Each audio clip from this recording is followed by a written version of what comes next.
ஒரு சைனீஸ் வார் சமயம் ஒரு ஆர்மி கமாண்டன்ட் வந்து அன்டோல்டு ஸ்டோரின்னு சொல்லி ஜெனரல் கவுல் வந்து எழுதுனதில் இது குறிப்பிட்டிருக்காருன்னு நினைக்கிறேன்.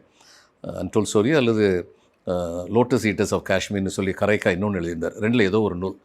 அதில் வந்து என்ன சொல்லியிருக்காரு, ஒரு கமாண்டன்ட் போனபோது அங்கே இந்த ஆடு மேய்க்கிற ட்ரைபல் பீப்புள் வந்து அங்கே இருப்பாங்க. அதில் ஒருத்தர் வந்து முகம் சுருங்கி போயிருந்தாராம்.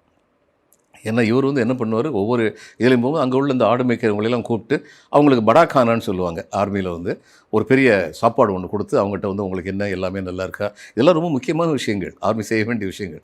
அப்போ ஒருத்தர் முகம் வாடிப்பட்டே இருந்தார். என்ன உங்களுக்கு முகம் வாடி இருக்குன்னா, போன தரம் இந்த மாதிரி சில பேர் இங்கே வர பார்த்தாங்கன்னு சொல்லி தகவல் சொன்னேன், உனக்கு வந்து உடனடியாக அன்பளிப்பு கொடுக்குறோன்னு சொன்னாங்க, அதுக்கப்புறம் ஆளையே காணுன்னு சொன்னார்.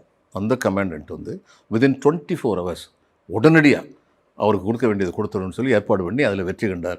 ஏன்னா மக்கள் வந்து நம்மகிட்ட நம்பிக்கையோடு இருக்கணும், மக்களுடைய நம்பிக்கைக்கு பாத்திரமாக நம்ம இருக்கணும். நம்முடைய ஆர்மி வந்து it's a very seasoned army. அதாவது நேற்று வந்ததில்லை, பெரிய ட்ரெடிஷன் உள்ள ஆர்மி.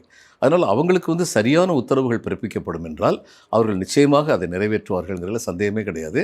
இதில் வந்து இன்டெலிஜென்ஸ் ஸ்டடி என்ன, இன்டெலிஜென்ஸ் இன்ஃபர்மேஷன் என்ன இருந்தது, எந்த அளவுக்கு ஃபெயில் ஆனோம், எதனால் ஃபெயில் ஆனோம், இதெல்லாம் பற்றி தீவிரமாக விசாரிப்பது மட்டுமல்ல, வெளிப்படைத்தன்மையுடன் பேச வேண்டும். இப்போ ஒரிசாவில் வந்து ஒரு பெரிய ஆக்சிடெண்ட் நடந்தது, ட்ரெயின் ஆக்சிடெண்ட் ஒன்று, பயங்கரமான ஒரு ஆக்சிடெண்ட்.